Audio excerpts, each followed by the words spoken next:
Bart James from ACCA, being generous with his time here on the call. I did want to transition a little bit to the HVC residential market. Obviously, despite some of the the government interference and the what you talked about, what you had to fight through COVID being essential, it really has been an incredible couple of years in the replacement market for HVC. Talking on the residential side of things, obviously this last year not as good as the previous two, but still pretty solid. Do you see that continuing going forward? Or are we going to move to more of a kind of a repair market? Well, great question. I'm going to back up just a little bit and tell some people only think of HCC in the residential market. Over 40% of our members in the commercial space. So don't forget that. A lot of our work we do, and frankly, some of the big wins, one of them, immediate expensing of commercial HVAC equipment. So it was a depreciation schedule of 13 and a half years.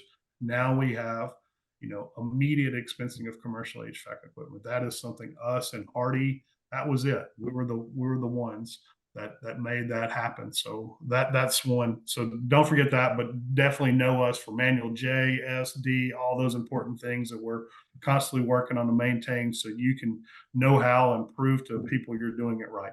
But in terms of the residential market, your question there, Kyle, I think we need to take one other step back too, which is they have had some of the best years, but a lot of that has to do with price increases and us realize that consumers are willing to pay more. One of my really smart board members, Brian Stackett, well, they're from the Cleveland area in Ohio.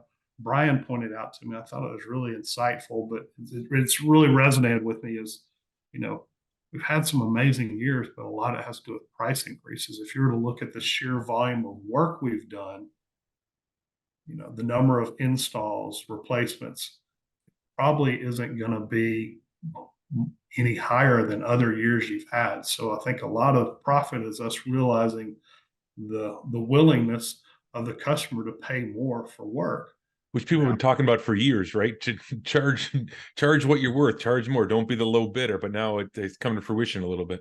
Absolutely, and that's when you see us working on financing. We've got some great partners in that. That's going to be more important. But I think that pairs into the heart of your question here is, yes, there's only so much width. And you look, I mean, Kyle, you and I have been at different conferences here recently, and you can hear from really smart economists, those pinheads that, but all of them have a different take on the timing, but they're clear on one thing. We got some headwinds coming and some challenges coming, not just from our country, for others, but that ripple effect is going to catch up with all of us, thankfully.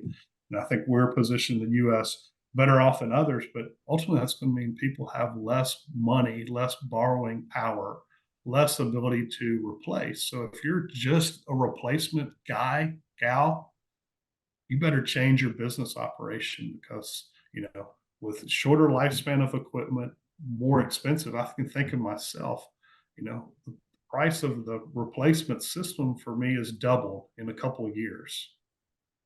All right. That is what it is, but we also have transitions. So an educated customer is, not saying I'm as educated as I'd like to be, but maybe a little more so than others. I don't want to invest in a new system that a refrigerant's about to transition's about to happen. I want to hold out for that. I also want to get more years out of my system. So me spending, $1,000 on repairs versus $10,000 to $12,000 on a new system, the math works way better for me to squeeze out year by year. So there's going to be more people thinking that way, where the replacement's not going to be the answer, and it won't be the answer even with good financing options, I believe. So I think you're going to have some skills. So if you're not brushed up and have the ability to repair stuff, someone else is going to get that customer ultimately and do it. And I think more customers, it won't be about the immediate fix, because if you don't have the money and you don't have the borrowing power, and interest rates, they factor in too, right? It's hard to get your head around some of the, rates out there. So I think it's the ability to actually have, train techs that know what they're doing and can diagnose and repair, and then your ability to get those parts. So if you don't have a strong, channel for your needs of addressing the customer needs, I would encourage every contractor to work on that. Make sure someone's aligned where you can get your hands on replacement parts.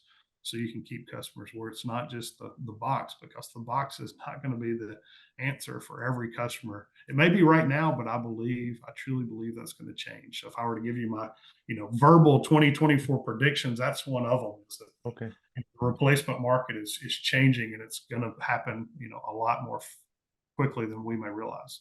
Yeah, those are good points. There's also a difference in how long homeowners think their system should work and how long their system should work. And any advice on how the contractor to bridge that gap? Obviously, a little different, right? Than air conditioner in Florida is Yep. going to go through a lot quicker than up here in Michigan, where if we're lucky, we get to run it for 3 weeks.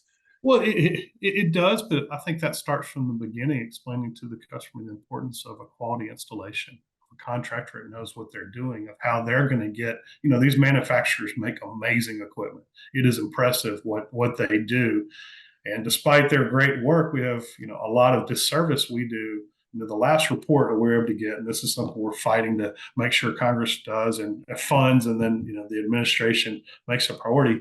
It's 2015, NIST, National Institute of Standards and Technology, and EPA paired together at our best to do a report looking at the impacts of quality installation on energy efficiency and ultimately, the life of the equipment. But what they found were half the installations, half, Kyle, installations in the country are losing up to 40% of the energy efficiency. So, That's crazy. fool's errand for us to focus on, efficiency of equipment. It's all about the contractor and their knowledge. Like, that's what every contractor should be selling. I'm married into this world. My father-in-law is one, my brother-in-law is one. And I watch them and I watch their team and I watch when I've sought their advice. Sometimes we're our own worst enemy about talking about the important work the contractor does and the skills they bring to the table. We're not in the business like a refrigerator or a dishwasher. These are not plug and play systems. It takes real skill and knowledge to do it and make sure the customer gets the lifespan the manufacturer worked so hard to design the system to do. So, think of an oversized system. The rule of thumb is it's twice the size it needs to be, and the ductwork is half the size it needs to be.